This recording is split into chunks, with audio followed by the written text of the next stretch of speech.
Good afternoon. I would like to welcome you to the IPR workshop organized in the framework of the Greener project. I'm Iona Katsavou, the dissemination manager of Greener, and with us is Marina Garcia, the project's exploitation manager from Sustainable Innovations, who will be presenting this workshop. I would like to also mention that this webinar is organized with the support of our project coordinator, University of Burgos. Before I give the word to Marina, I wanted to say a few words about the Greener project.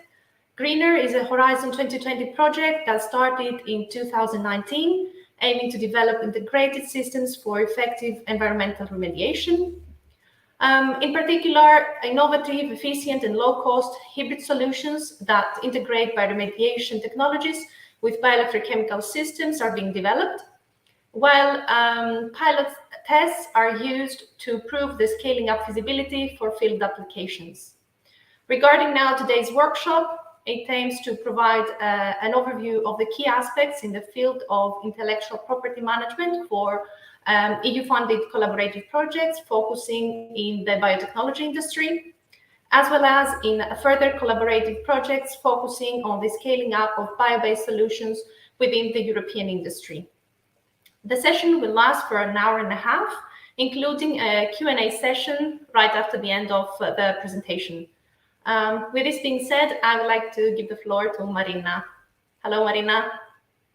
Hello, Joanna. Good afternoon, everyone. Thank you very much for the introduction. So clear and concise. So now we're about to start our IP training workshop, where I have the pleasure to present not only the project but also the lessons learned from an IPI perspective, and of course, just for you to know, this is a session that is being recorded, and also all the slides will be available for you to use on PDF version once the presentation and the training workshop is finished, and you will be able, of course, to disclose it. It's all introductory information, and I think it's also very useful information we considered is relevant for application in other research and development projects. So, about to start, as Joanna explained and introduced already, we are in the scope of European projects, in this case, the Greener projects. I'm the exploitation manager, which means that I'm also involved very actively in the IP management of the consortium and their project results. And it's also a goal for all European projects, especially this one when it has to do with, a very heterogeneous work on the formulation of different technologies in the field of bioremediation. It's actually a goal to get together in order to set up the best IP strategy. That's why we are here. So what you will learn today? Today, the main objective is to provide you with an overview of the key aspects in terms of IP management that you need to know beforehand getting into EU-funded or other research and development collaborative projects with a special focus on the biotechnology industry.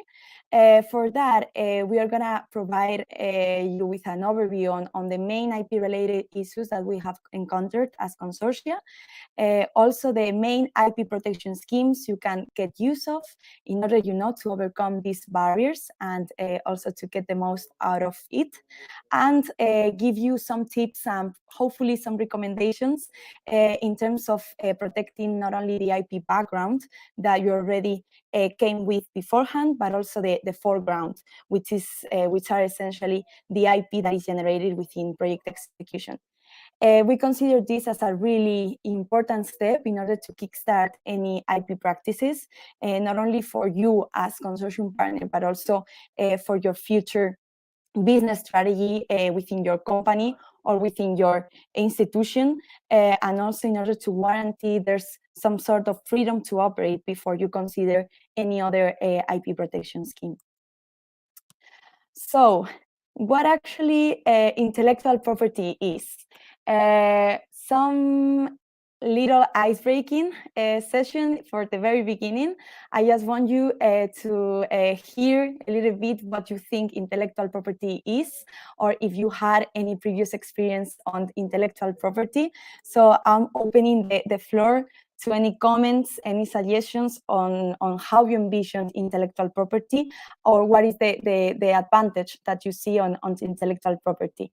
I would like to give you the word on the chat for you to comment me very briefly on the comment section, so I can see your comments and we can briefly discuss it here in a matter of 40 seconds. So the floor is yours.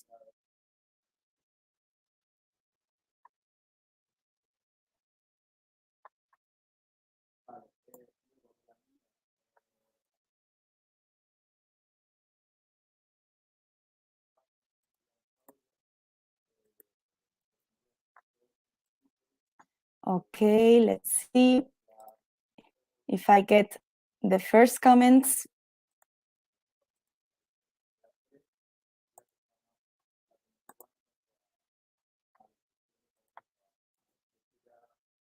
Okay, there we have the very first one.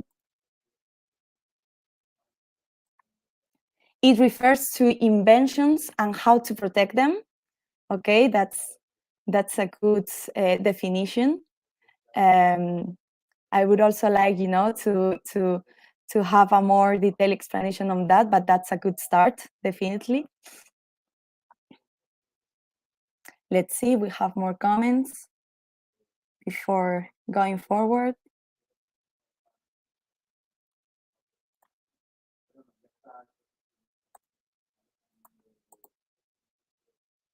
Okay, then that's fine. Okay, so mostly, well, I certainly agree with that. It refers to inventions and more specifically to the inventive process. So when we talk about intellectual property, we usually refer to a very dynamic process, even if, many people and companies take for last minute to get a protection of the results at the very end.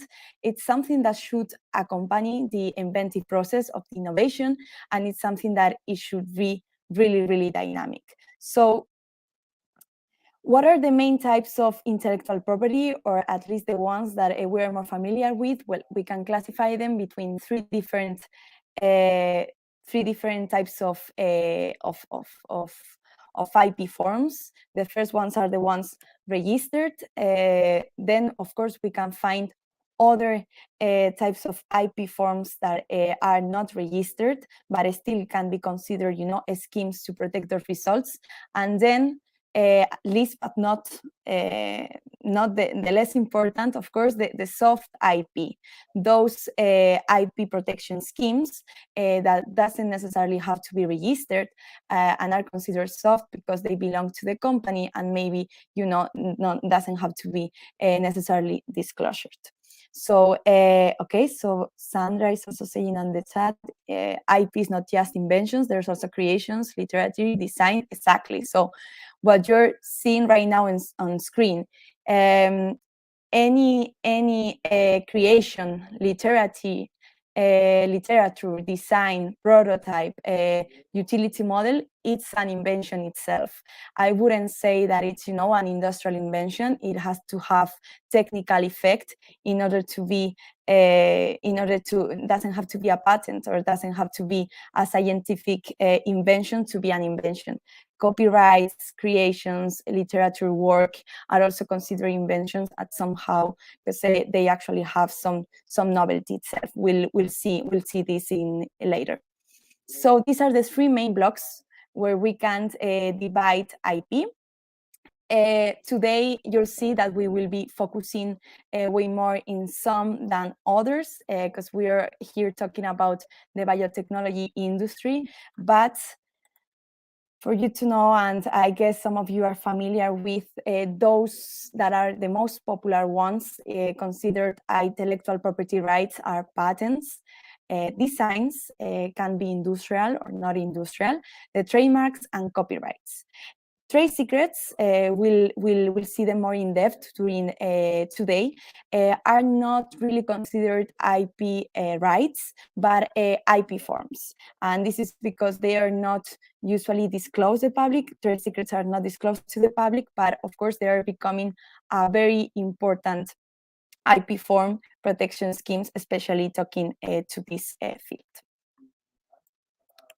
So why is it important to manage IP actively, especially in collaborative projects? Well, we've seen here, not only in the scope of Greener, but in many, many projects funded by Horizon 2020 or this next upcoming framework, Horizon Europe, that usually consortiums comprehend a very heterogeneous variety of stakeholders coming from different fields, and sometimes is usually very challenging to get together, to bring things to the table to discuss, and of course to agree on who's owning the results of their projects. This is also something very sensitive to talk, but it's something that we should really try to diminish these risks at the very end. And for doing so, we really need to set the table at the very beginning. From our experience, and I'm telling you, this is not the first time, I guess we are all encountering this. There's usually in the very stages of project execution, IP risks and usual bad practices that what we should of course prevent, but that are there and are part of any business reality. So not only the Greener Consortium, but in any heterogeneous consortium, we might find that we have had anticipate patenting plans before conducting a freedom to operate analysis. This is something very usual, a bad practice indeed, because people tend, to anticipate and say, well, we're patenting this, we're patenting that, without really seeking for real options, to see if they're infringing third parties' rights. So this is one of the most popular bad practices.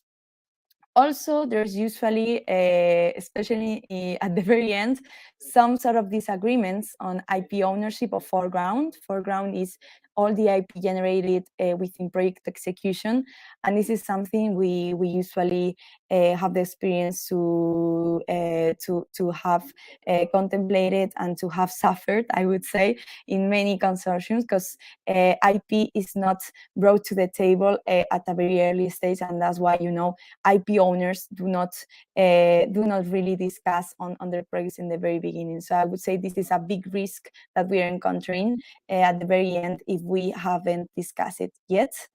And lastly, I would also say that IP background that is not jointly analyzed when starting to work together is also posing some kind of risk, especially when talking about IP foreground. We can encounter that many IP owners are not really sure of who generates IP background that is usually very useful to generate this foreground, and this of course complicates things when IP background could have been way more clear since the very beginning. So what can we do in order to solve this in a very early stage of the IP management process? And of course, I will try to give way more tips at the very end of the presentation. But as of now, it's essentially about setting and establishing a table, a win-win situation between everyone, so we can decide, on and negotiate. It's a negotiation. I would say it's more like a dance where everybody and each partner specifically has to negotiate what they have on their hands. These are IP assets they might be considering and other technical know-how they're bringing to the project. Also, and especially for project partners that are not essentially the IP owners, they need to understand that these project results that are protected, they provide results and returns thanks to their activity, but in the end, an IP protection scheme is a limited monopoly. So you really need to know that this IP protection scheme might protect one product, but then you have plenty of possibilities and many rights to provide to other people who might not be necessarily the IP owners, but they can benefit from this right by means of a licensing agreement or by means of, the whole product by selling it as exclusive license. These are not being the owner of the product doesn't mean that you are not gonna be benefiting of the product itself. There's other many IP routes you can follow in order to benefit from a good IP management strategy. So these, I would say, are really good practices or really good tips to have in mind before setting up the table for a win-win situation. So what happens in the biotechnology industry more specifically? Well, talking with partners with deep experience within the different fields, across different fields in the biotechnology and bioeconomics industries, usually the product development is accompanied somehow for IP, but not in a very continuous way, and I wouldn't say in a very dynamic way. We can see there's early stage IP considerations at research and at proof of concept stage, so very low TRLs, but the IP is not really validated before conducting a prototype testing or lab scale testing, even when conducting the upscale phase and getting the prototype into a minimum viable products. It's not there's not a specific business strategy on IP route clear at that stage, and usually these are processes that are very, very time consuming, and that could last like at least 10 years from, a very low technology readiness level to a really high one without really considering the IP strategy or without even materializing till, the very, very end, like last year before market commercialization.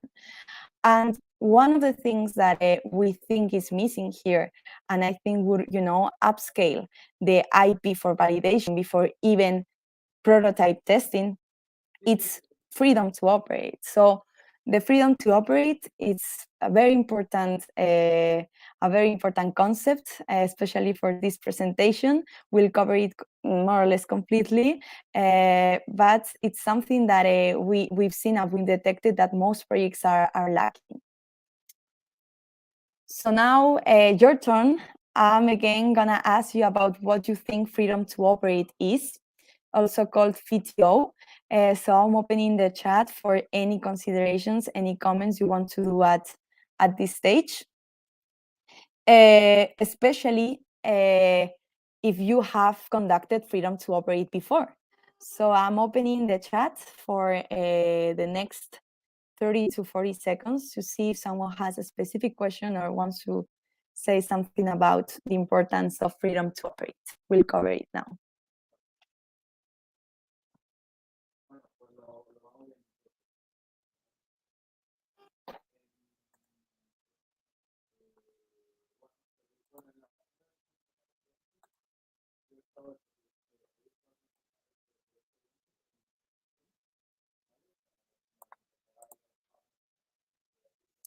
Okay.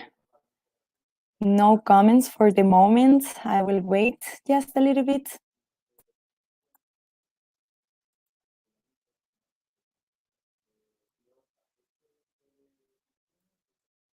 Okay, Pablo is saying, initial analysis to check and confirm that my product service is allowed to be commercialized. Okay, is that a question? Yes, sort of. It's an initial analysis, and I would say an in-depth analysis. So if we check at the definition of freedom to operate, of course, it has many definitions and exceptions, but it's essentially the ability to perform a commercial activity without infringing third parties' IP rights. Okay, we have more questions that are coming late. Ricardo is saying, verify from granted patents that you do not infringe other patents owners' right. That is true, as it's established on the screen. It's just verifying not only patents, but other also IP rights, valid IP rights in a certain geography that might be blocking your commercial activities. But yeah, that's very true. Ilya saying, searching for free patent space. yeah, that is a strategy for a first VTO analysis, indeed. And now I'll tell you how. Alwyn is saying, checking to make sure that we are in line with the national registration for selling products. Yeah, that's very right, Alwyn.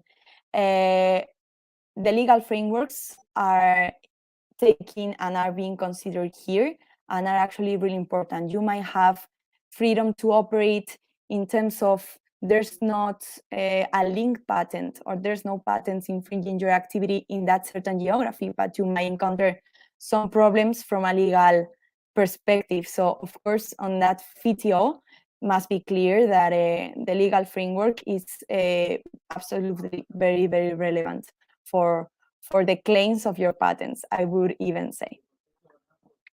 So yeah, so going back to freedom to operate, this involves searching and searching really, really well. So you don't have any third-party IP rights or IP protection schemes, not even a legal framework that block your commercial activities and prevents you from filing a patent or registering a trademark or registering a utility model. And we are not talking about patents here. But essentially, freedom to operate shouldn't be mistaken by an IP protection scheme. This is part of the IP owner's business strategy, and it's a preliminary step we are taking here in order to see whether or not we should protect our product or we should commercialize our product. And this is something really important, and it's not necessarily means that if you have freedom to operate, you have patentability. We'll see now the differences. But yeah, it's every day and it should be integrated within the business strategy of any IP owner before going to a certain geography. So Ricardo, I think, no, Ilias actually was saying that one good way in order to check preliminary freedom to operate is to conduct a free patent space, and that is very right. There's many options here. You can hire a patent attorney in order, to conduct a first freedom to operate or a novelty search in case you want to patent in a certain geography, but also you can do it yourself. You can actually establish a preliminary freedom to operate with available public tools. This is an available public tool of the European Patent Office. It's called SpaceNet, and it can compare your patent or your ideation, your patent ideation with over 110 million patent documents. I would say the patent search is quite face-tuned, is quite intuitive, it's easy, but of course you really have to have a clear idea of your inventive step, of your technical efforts, and what is the technical advantage that you're bringing here. So you filtered in a very good way, and this tool really it's useful for you. So you can see a little bit on screen. Of course, this might need a little bit of, training that we cannot cover today in this session, but the SpaceNet has an advanced search where it compares your patent, and you can exclude nor exclude different terms, even put the keywords that you think might be relevant for your title, for your expected title, for your claim. You can also search and filter by author, by field, subfield. So they will, of course, ask you for any sub keywords in order, to be as filtered as possible. But I would say this is the very beginning in order, to have an initial idea on whether you have freedom to operate or not in a specific geography. And do not forget that having freedom to operate in a specific country doesn't mean that you have freedom to operate in another country. I will emphasize later, patents are territorial. So novelty should be a characteristic that is proven worldwide, but the patentability is only made public and is only granted in the country of signature. So freedom to operate. So you are encountering here, once you have access and you have freedom to operate, you will find out that you have valid IP rights that are not blocking your activities in a specific geography. That doesn't mean that are blocking your activities in another country. So, of course, to the previous slide where I was showing good practices to kickstart IP management, I would also include having a good freedom to operate analysis, or at least allocate it in your budget, consider it in your budget, because this is something that is really, really important, especially if you're considering in the very beginning to patent in a specific geography. You have to have someone in charge of patenting, of conducting freedom to operate. That is very, very important. So now, getting and diving in the biotechnology industry, today we're going to be covering very briefly 2 different IP protection schemes that are quite popular within the field and between different consortiums in EU-funded projects. These are patents, so a registered IP right, very common but also quite challenging, and a sub-IPI. These are trade secrets. So for those who do not have a clear, concise idea of how these instruments work, we'll get now to them. And of course, any questions you might have regarding them, I will be reading in the chat for any questions by the end of the presentation. So I'm not asking you anymore on the chat, because I think this might, take us a lot of time. But yes, for those who still have not clear or haven't patented anything yet, there's a few considerations on patents that we need to know. Patents are considered negative rights. That means that owning a patent means that you're preventing other third parties to use your invention and your idea without your consent within a limited geographic area. This is very, very important. The main 3 steps in order, to be granted a patent has to be new. So it has to have a good level of novelty, has to have own inventive step. It means that it doesn't have to be obvious. You will need requiring a skilled people working on that innovation to happen, and be also industrially applicable. This is very important, so we make sure that it's also commercializable. So this is a patent, this is an IP protection scheme that will be made public once it is granted. The protection of that patent is gonna confer to the IP owner exclusive right to prevent others from the making. That's why it's considered a negative right. You can, once you are granted the patent, you'll be able to sell, import the defined invention in different many ways. But once you have the patent, you're the owner of the patent, and you have the right to commercialize it in the country of signature. That's the most important thing. And also, one important consideration is that it's considered a monopoly, but only for a maximum of 20 years for single use. This is something that is clearly specified, but I will tell you one thing. There's not many patents that make it to the 20 years time. Most of the patents are actually get obsolete after 7 to 8 years time, because there's of course nowadays there's exponential technology revolution. We're in a world where there's many innovations and many improvements on the same technology going on, and it's very rare to find a patent that is valid and it's inactive and it has this one single user for more than 20 years. That's definitely something very, very rare. but yes, we cannot get to patents that much. But of course, there's a few things and a few tips that we can give you at this stage, considering that the Greener Consortium is filing patents. So to obtain patentability, now you're seeing on screen a simple model of a first page of a patent, where you can find the title, the authors, the main abstract. The abstract is also very, very important. But I would concentrate, and this is something that I think you can use and take the most advantage of when considering patentability, are the claims.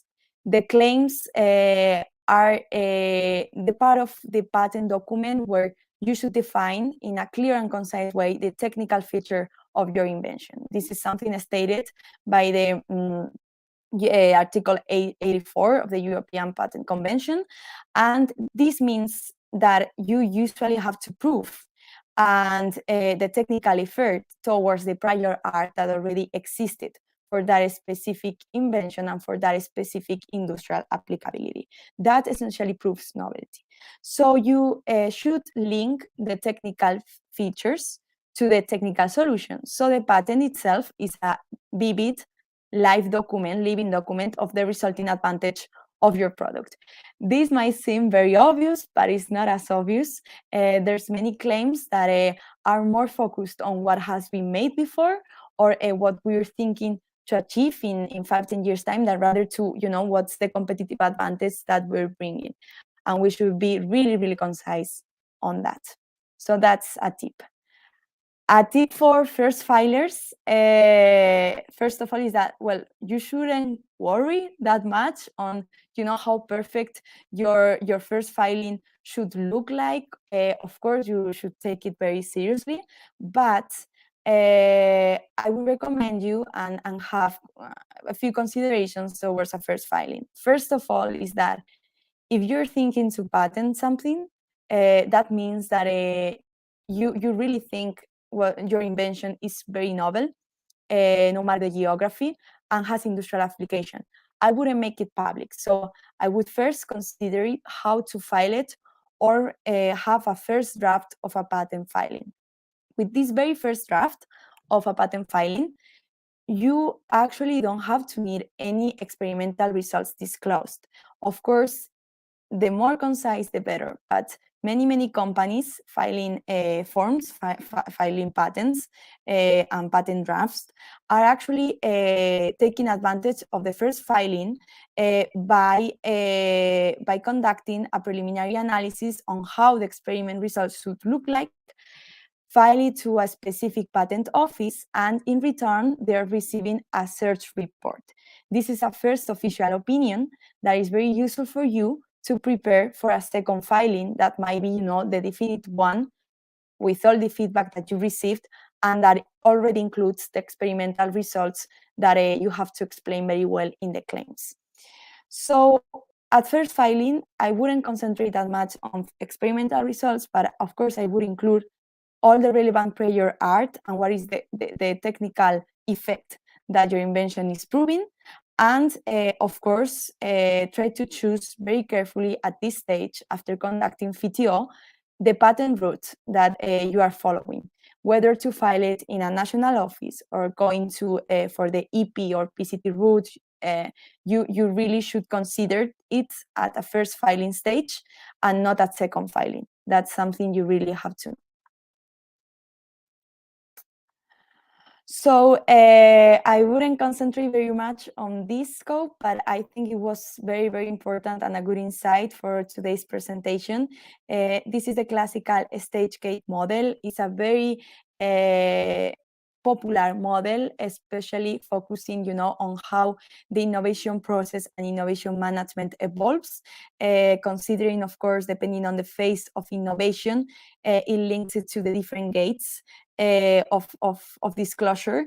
And in 2020, the European Patent Office already included the IP process that you should follow step by step, gate by gate. And I think it's important to realize in this table that patent screening and the IP filings are at a very early stage, are between the ADA screening and commitment. So this means that before we are testing feasibility at lab or prototype or upscaling phase, we should already talk about patent screening and FITO.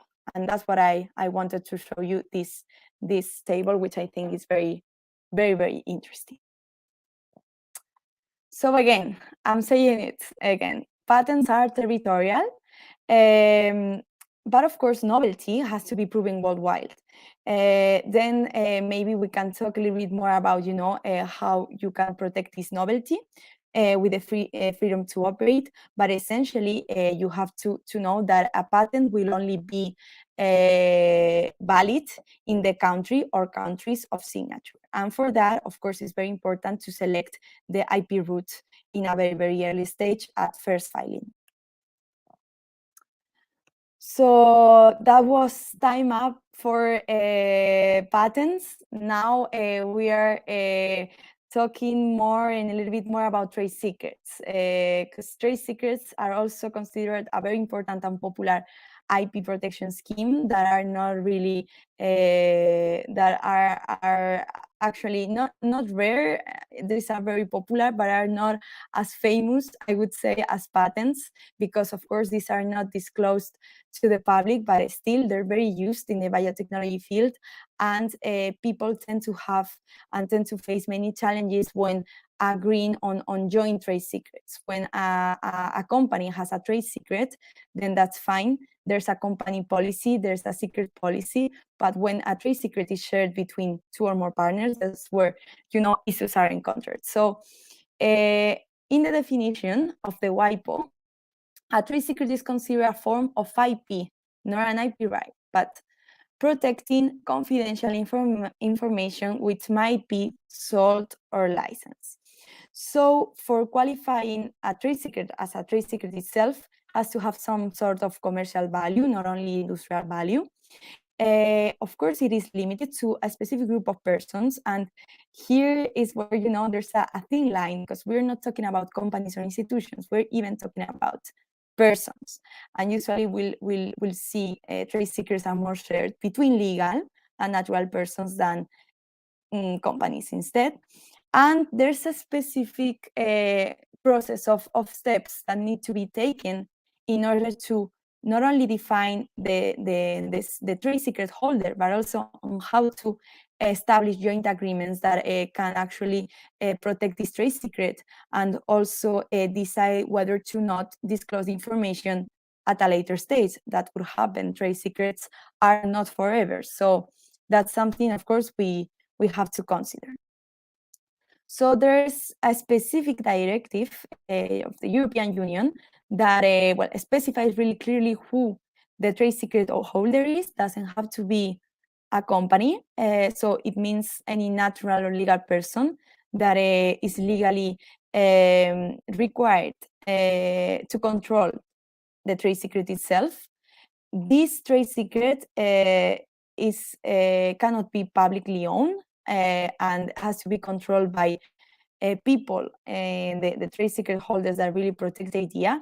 And at the very, very early stage, before signing any agreement, the technical fields and the subject matter of what we are not disclosing here should be really, really well defined. In the end, whoever gets knowledge of a trade secret has to be aware of the trade secret. And that also might sound obvious, but it's not as obvious. And now we'll see why. So a few considerations. Well, first of all, and this is my why, you have to bear in mind that if you're thinking to patent some sort of information technical know-how you think is very relevant, and any results you might extract at a lab scale, first of all, you need to think if in your company, institution, or as an inventor, there's any trade secret linked to the idea of this patent protection, and if there might be any conflict of interest in patenting this invention, if there has been a trade secret agreed before. This is the first most important thing, I would say.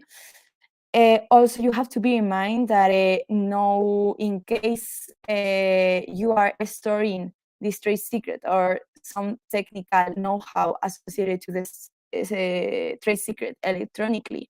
You cannot make a copy without signing a non-disclosure agreement, and this should be clearly specified on the non-disclosure agreement.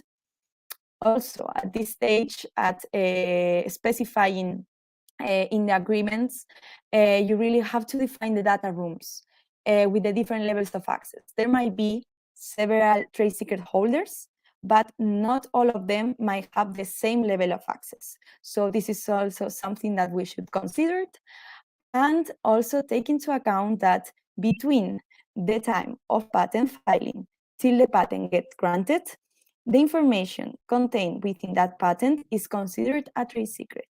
And if the patent filing is withdrawn or is enlarged at some point because of some technical reasons, because of disagreements within the examination period, the trade secret period is going to be extended. So this is something you will have to bear in mind for any related activities, especially commercial ones within your company.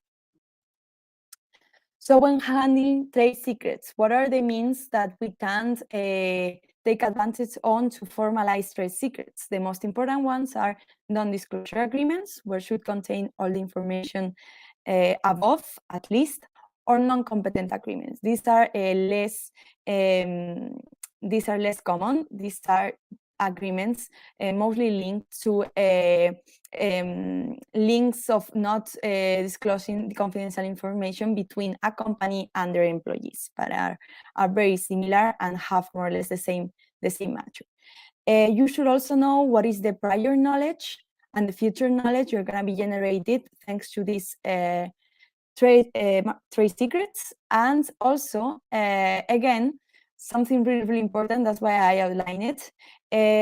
Patentability might become challenging when the invention is not, when the invention you're planning to patent is based on a trade secret. So you should go find the trade secret holders.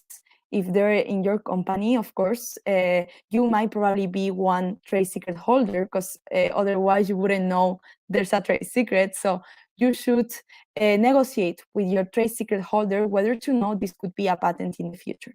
And this should be reflected in the non-disclosure agreement as well.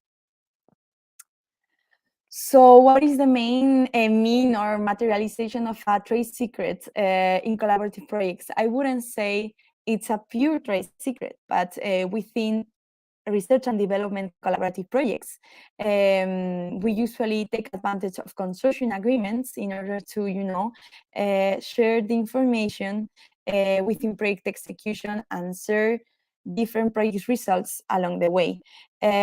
This is something that is mandatory. It's reflected in the grant agreement, is reflected at proposal stage, and is where beneficiaries usually state their IP background and also the future IP foreground if possible. But it's really recommendable, it's highly recommendable for IP owners when patentability or other IP protection schemes start to be materialized, to start conversations at least 1 year before the project ends, in order to substitute this consortium agreement by another linked agreement that can serve only for the specific IP owners and not for all the beneficiaries. This is a good practice, and this is something we should all bear in mind in order, to guarantee results are protected by the very end. So what now? How we should establish our pathway as a research and development projects in order to see if, what to do, whether or not patent, what to patent. Well, this is hopefully a clear scheme on what we should do or what are the options that we have.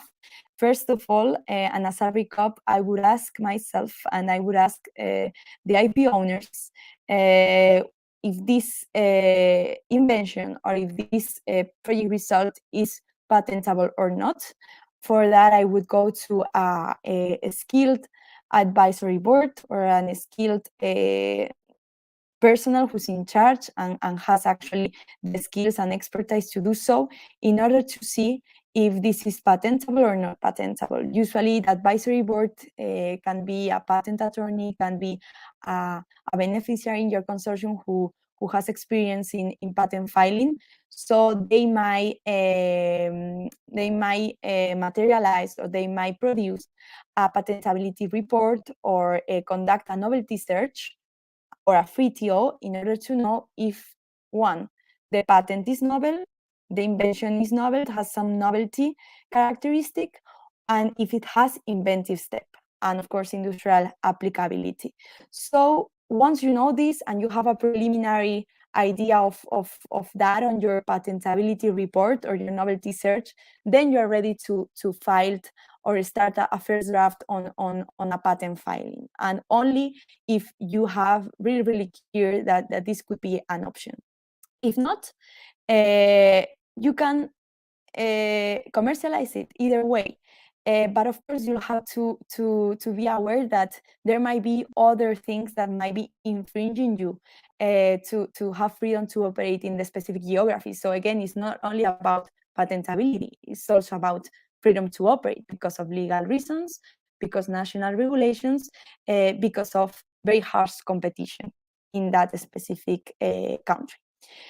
But if you find patentability, you can start developing a first draft, a first filing that doesn't necessarily have to contain experimental results, but has to include a clear, really concise claims that reflect the resulting advantage. And you can do it through many routes. You have to select the most appropriate route for yourself, whether you want to file a patent for a single country of activity, for the whole Europe, 3-4 European countries, or going through the PCT route, the international route. You have to select who or which are the patent offices you're going to be choosing in order, to do the filing process. Depending on the route, this might take a little bit more time. So of course, this is also part of your business strategy and the time to market that you're expecting for that invention to be protected. In the end, there's also many other ways. I mean, you can still transfer the technology if this is protected, not only by means of a patent, but also for other IP schemes. And if the patent doesn't get granted, do not get granted, that could happen, it's not the end of the world. Meaning that, of course, there might be some feedback that you might get, that you might disagree or agree, but in the end, it's all about, trying to see if it's novel, and also to get official opinion on what are the areas where maybe your claims are not as well described, or maybe, it's not novel anymore. So you can reiterate this process. You can do a first filing, a second filing, a third filing. If you still consider your patent can be granted, and of course you can oppose to a specific examination if you really think that your idea can be patentable. For that, of course, you'll have to confront kind of a tribune. Okay, so in the case of the European Patent Office, is the Board of Appeal who take the decision whether or not you might have a chance for your patent to be granted. But of course, in the case of not being granted, you will for sure can find other different routes and other IP protection schemes. It's not only about patentability, it's also about competitive advantage, and in many ways this can be protected. If the patent is granted, then I would say that still sometimes you have to encounter other barriers of entry in the country of origin. Patentability doesn't mean that you have freedom to operate. It means a step towards it, but of course there's many other things, such as a high level of competition. So you still have to conduct an infringement analysis of any kind, and well, only if your patent is granted and you're not infringing other third parties' right. Of course, you have the freedom to sell or sell it as a license, sell it as a product with your product invention already protected. This might be a little bit the scope or the strategy you can take on collaborative projects, but also in-house as a company. So just a recap, and I will do the same for trade secrets. I think it's really, really important when considering patents to make sure that you have previously performed a freedom to operate analysis on the specific geography where you want to file that patent. A good IP strategy lies on many, many things, but of course, especially at first filing, on disclosing a clear and concise technical effect. So being able to disclose the essential technical features of your innovation during the filing phase. So you at least get a chance on an official opinion that can not only provide you tips for a second filing, but also as an IP owner for your business and commercial strategy, that is very valuable. We are considering here that filings are examined by experts on the field, and they already have a lot of knowledge on what is novel and what has industrial applications. So this is a good step, and it's not as time consuming as, waiting for experimental results to come over. You also should consider that there's a minimum of 18 months that should pass to get your patent granted from the first filing date. And this is a process that could take more time, depending on the experts and the examiner's feedback. And if you need a second filing or even a third one, this is the minimum time span required, 18 months, and going specifically for a route. So this would be the minimum time going for the European patent route or for a national office granting process. So you should really bear this in mind. As I said before, there's exceptions to the rule, and one of these exceptions is that, well, as an applicant and as an IP owner, you could oppose to some examiner's feedback and take the case to the Board of Appeal only if, of course, you are very sure that there's, inconsistencies in the examiner's feedback, or if you really think there's claims that have not been well reviewed or have not been well understood. And also, when this patent is granted and you get the good news, you should also consider that, well, you can enjoy a 1 year of priority right of that patent granted in this national country of signature. So you make sure that you have also time to file that patent in other countries, international or European ones. You still have that 1 year benefit to advance for the competition. But one of the most important things we have not talked that much today is that, well, should be made clear that no patent results should be communicated nor disseminated until the patent is granted. And this is one of the most important things, because before the patent gets granted, all the information contained within the claims and the patent document is considered a trade secret, and it will hurt your business strategy and it will benefit the competition. So you should be really, really clear on this. And if you are considering handling of joint trade secrets, so if you are thinking on sharing a trade secret generated within a research and development between different beneficiaries, that is also possible, but also a few considerations and tips. Make sure to define the information, the trade secret owners and holders, and also the IP program generated. We discussed about this previously. Also, you should define in the non-disclosure agreement who's going to be allowed to exploit and work on the information that is protected, and for how long. This is also something very important. The time span is crucial.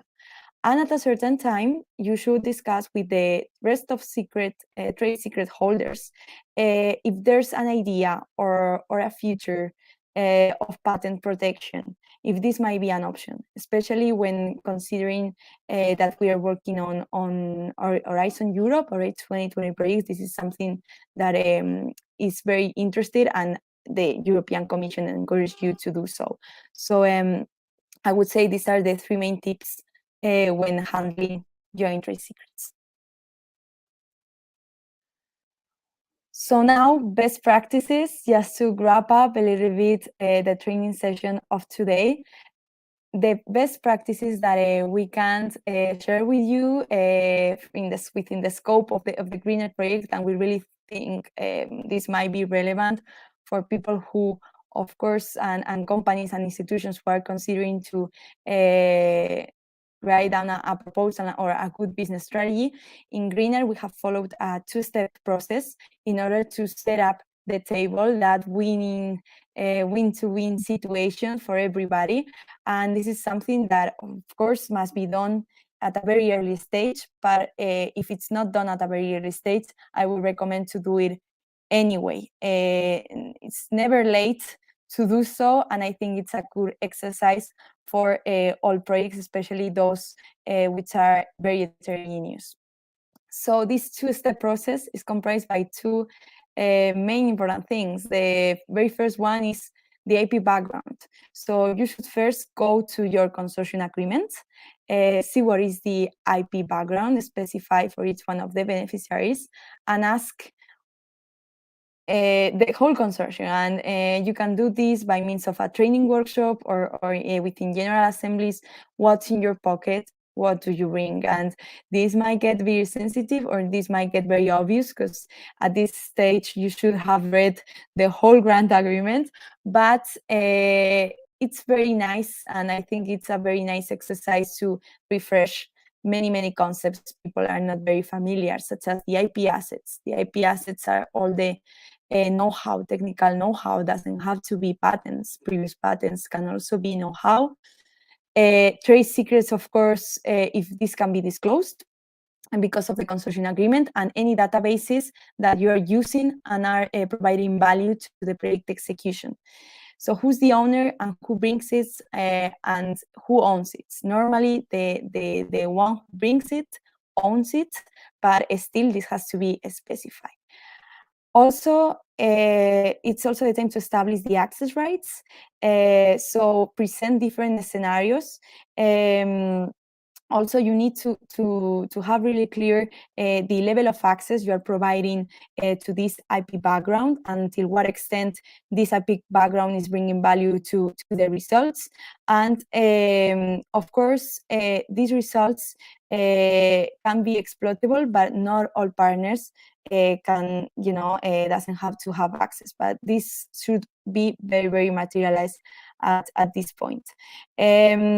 Sometimes it's also very useful to have pre-agreements at the very beginning, so you at least know that you'll have some sort of agreement at the very end, and at some point, maybe at the very, and midterm, you should have this discussion. So I would encourage to have an IP timeline, IP management timeline at this stage, to see and to manage not only access rights of IP background from beneficiaries, but also what are the different IP owners brought to the table. And second, and most important, the IP foreground. So also, we're asking again, what's in your pocket and what do you bring? And this is the part where, things get a little bit more challenging. It's all about getting together and plan joint ownership agreements and talk about the protection of project results. So here's where we essentially decide on what should be made public, what should be remain confidential, and if we are thinking on patenting. If we're thinking on patenting, are we conducting VTO? And remember that IP protection costs are eligible under EU budget. So this is something as beneficiary you should also get benefit of if you get the chance to make a patent filing. You can get this budget and use this EU budget to charge the filing fees, for instance. So this is something that is adding value. Always considering the open access regulation, the PDR regulation of the European Commission, in order to store or the IP background that you have agreed to share and to establish the access rights. This is also very important. And with the new open access regulation within Horizon Europe projects, this becomes a very, very, very relevant aspect for you to consider at this IP foreground stage. And this is not something we do, of course. This is something that the European Commission does in a very dynamic way and in a very, well, continuous way, I would say. Not a best practice conducted by us, but of the European Commission and other institutions such as the WIPO.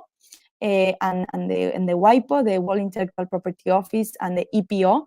There's many tools and instruments you can benefit from, starting from the European IP Help Desk, but also there's other tools such as the WIPO Academy and the IP Booster that are nice and are presenting as an alternatives in case you want to reach out for advisory at a stage where you haven't conducted VTO already, or you may have, but you still need, some second official opinion or another expert opinion outside your consortium. This is something you can benefit from, and I highly recommend this set of alternatives to communicate and to see in case there's any related doubt towards, for instance, patent dissemination. I think these are really, really good instruments, and I would also consider them as a best practice to reach out these organizations, because they have many initiatives. So that was the end of the presentation. I really hope you enjoyed this training workshop. Thank you very much for attending, and of course now I will open the floor for any questions related. We'll open the floor just for you to bear in mind. This is a recorded session, so you will also find the link to the session on our YouTube channel. And yeah, you can connect with us. We are available and we are really active on our social media platform, not only in LinkedIn, but also on Facebook, Twitter, and YouTube. In YouTube, also, we usually have, a set of videos that illustrate really well the project results of the consortium. And I, of course, invite you to go through it and scroll it down. So now I'm opening the floor for any related questions of the training workshop, and I will be reading you on the chat for all the time that we might have. I think we have plenty of time. We have like 20 minutes more or less to answer. So very first question, Ilias, thank you very much. Could you please explain me the difference between the VTO and patentability? Of course. So patentability is just the right you get to get a patent filed and a patent granted. Patentability is the mere right or the mere effect of having your patent granted. Freedom to operate means essentially that you may have freedom to operate to sell or sell your product as a license, or maybe have a technology transfer activities, but doesn't necessarily mean that your product or your invention, I wouldn't say invention, your product is patentable. The same way, so I will just put an example. Imagine that you want to conduct business in Europe Okay, and you want to file also a patent in Europe of an invention or of a product of yours that you think it's new, but you happen to find out that there's a patent registered in Japan under the same characteristics, novelty characteristics, and inventive step of your product. Do you have freedom to operate? Yes, you do have freedom to operate in Europe. You don't have freedom to operate in Japan. Is your product invention patentable? Probably it's not patentable because it's not new, because that novelty is already being pursued in Japan. So that would be the difference. Lisa, so we have here another question. Thank you for the great presentation. Do I have VTO in Europe? Okay, so okay, I will read it, but I think it's more or less the same one. Do I have VTO in Europe where a patent in another area, Korea, was registered with similar claims, but this one has expired already? So if the patent in Korea has expired, that means that you have freedom to operate in both in Japan and Europe. What is not really clear is that your invention is patentable, because probably that product is not new. It's not new and probably doesn't have inventive step either. Okay. I'm just waiting for any other questions coming.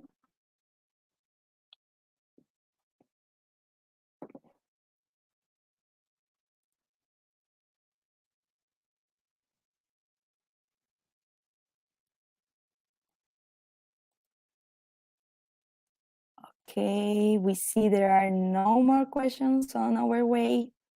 I will wait a few minutes. In any case, this session is being recorded, so and it will be available on YouTube. So any questions that you might have after the end of the presentation, you can put them, or you can also contact us through any social media. Okay, we have another question on the chat. So Chindo, what rights do inventors versus patent holders? I'm not sure I really understand your question.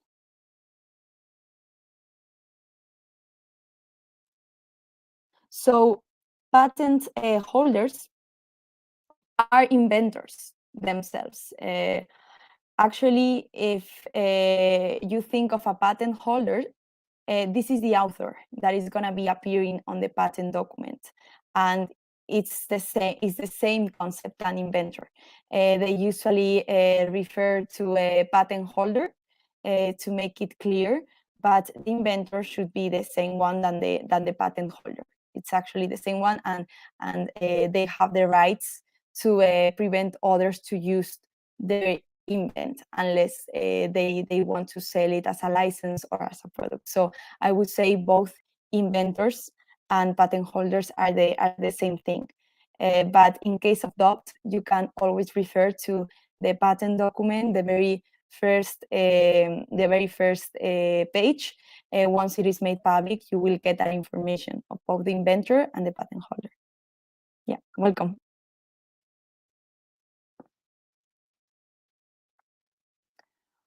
Okay, so no more questions on our way. I will just wait for last minute for a final round. And if everything's clear, I'm very happy to see that I explain myself well. And of course, see you in the next one.